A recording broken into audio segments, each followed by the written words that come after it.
इंसानियत और पशुता के बीच अंतर है शिक्षा।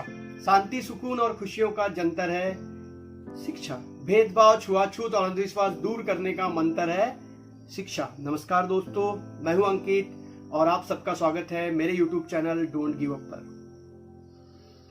दोस्तों, आप मेरे वीडियो देख रहे हैं, अगर अच्छे लगे तो प्लीज लाइक, कमेंट और सब्सक्राइब कीजिए और साथ ही साथ करते रहिए शेयर, ताकि मैं अपने आप को मोटिवेट करता रहूं और वीडियो बनाने के लिए।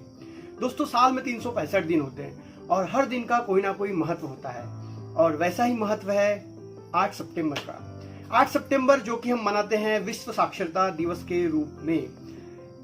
कभी सोचा है क्यों जरूरत पड़ी हमें साक्षरता दिवस मनाने की?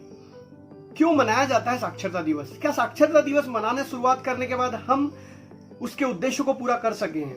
क्या हम वहां तक पहुंच चुके हैं जहां जाने के लिए हमने साक्षरता दिवस की शुरुआत की? क्या साक्षरता दिवस मनाने के रूप में सारे विश्व में शिक्षा की एक नई लहर आ गई? इन सब बातों को हम आज तफसील से जानेंगे। तो सबसे पहले बात करते हैं साक्षरता दिवस मनाने की शुरुआत किसने की।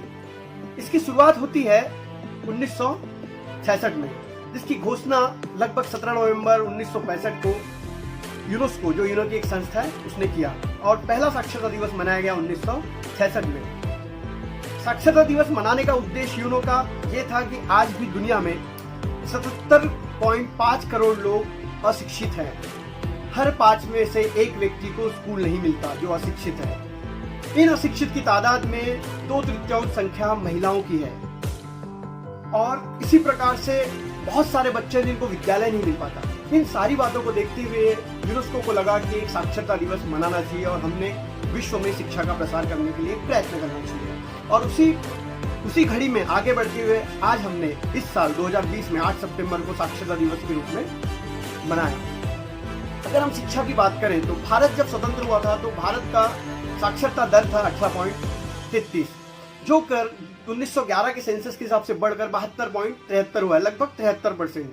क्या सच में हमारे देश की साक्षरता 73% होने का मतलब यह है कि हमारा देश शिक्षित हो चुका है? क्या शिक्षा की परिभाषा यही है कि आपको सिर्फ पढ़ना लिखना आ जाए? महात्मा गांधी ने कहा था कि इंसान के बौद्धिक, मानसिक और शारीरिक गुणों का सर्वोत्तम विकास मतलब शिक्षा। क्या हम उस शिक्षा के उद्देश्य को पूरा करने में सफल हुए हैं?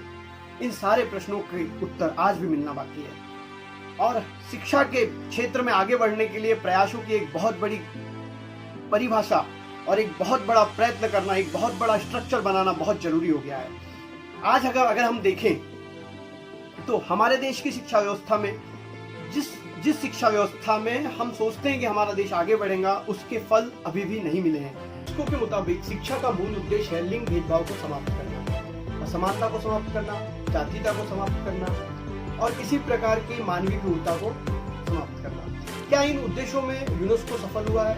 ये एक बहुत बड़ा सवाल है। क्या उसने जिस कल के बारे में सोचा था वो कल प्राप्त किया है? ये भी एक बहुत बड़ा सवाल है। ऐसा लगता है कि शिक्षा के क्षेत्र में बहुत कुछ करना बाकी रह गया है। आज भी हम वहीं खड़े हैं जहां से हम चले थे। भारत जब स्वतंत्र हुआ था तो भारत का एजुकेशन ग्रोथ था 18.33, जो लगभग बढ़कर 4 गुना हो गया है, मतलब 72% 2011 के सेंसस के हिसाब से। जिसमें महिलाओं का साक्षरता ग्रोथ लगभग 65 पॉइंट समथिंग है और पुरुषों का साक्षरता ग्रोथ 80 पॉइंट समथिंग है। महिला और पुरुष में साक्षरता का जो डिफरेंस है वो 16 पॉइंट समथिंग है। मतलब आज भी हमारे देश की महिलाएं पीछे हैं। अगर आप देख लें महिलाओं के आगे आने के बारे में तो सबसे अच्छी स्थिति केरल की, क्योंकि केरल का एजुकेशन ग्रोथ भारत में सबसे अच्छा है। मतलब यूनेस्को का जो उद्देश्य है कि शिक्षा का स्तर बढ़ेगा तो लिंग भेदभाव खत्म होगा। अगर हम देखें तो भारत का जो जेंडर रेशियो है वो है 943, 1000 पुरुषों पे 943 महिलाएं हैं। लेकिन उसी जगह केरल का देखोगे तो कितना है? 1084।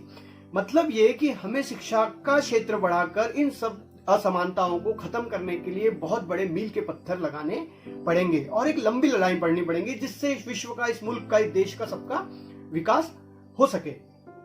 और इसी राह में आगे बढ़ते हुए हमारे सरकार ने एक नई शिक्षा नीति लॉन्च की है, जो आने वाले समय में हमारे देश के शिक्षा को उज्जवल करने की राह में एक बहुत बड़ा मील का पत्थर साबित होगा। तो दोस्तों, शिक्षा जो कि आज की दुनिया कहने से अच्छा है कि इतिहास से अगर अभी आज तक देखते हैं तो शिक्षा ही एकमात्र साधन है जो लोगों का अंधकार खत्म कर सकती है और हमें लोगों का अंधकार खत्म करने के लिए हर बच्चे तक शिक्षा को पहुंचाना है। और उसके लिए जो भी व्यक्ति शिक्षित है उसका ये कर्तव्य बनता है कि उसने देश और समाज के सारे बच्चों को शिक्षित करने के लिए थोड़े बहुत प्रयत्न करने चाहिए। आज सरकार ने नई शिक्षा नीति तो लॉन्च कर दी है, लेकिन उसके साथ साथ शिक्षा को सरकार को बेटी बचाओ बेटी पढ़ाओ जैसी योजनाओं को भी आगे लाना पड़ रहा है। इसका मुख्य कारण है क्योंकि हमारे देश के लोग अशिक्षित हैं। आज भी लड़कियों की कम उम्र में शादी हो जाती है। इसका मुख्य कारण है कि आज भी हमारे देश के लोग अशिक्षित हैं। आज भी हमारे देश के लोगों की साक्षरता दर कम होने के कारण लोग आज भी बच्चों के लिए बालिकाओं को मारने में किसी भी प्रकार का संकोच नहीं करते। इन सारी व्यवस्थाओं को, इन सारी सामाजिक बुराइयों को खत्म करने का एकमात्र रास्ता है, वो है शिक्षा। और इसी शिक्षा के क्षेत्र में आगे बढ़ने के लिए हमें सबको एक आना पड़ेगा और प्रण करना पड़ेगा कि हमें अपने देश से असाक्षरता को मिटाना है, और असाक्षरता को मिटाने के लिए हम हर कोशिश और हर प्रयत्न करेंगे। जय हिंद।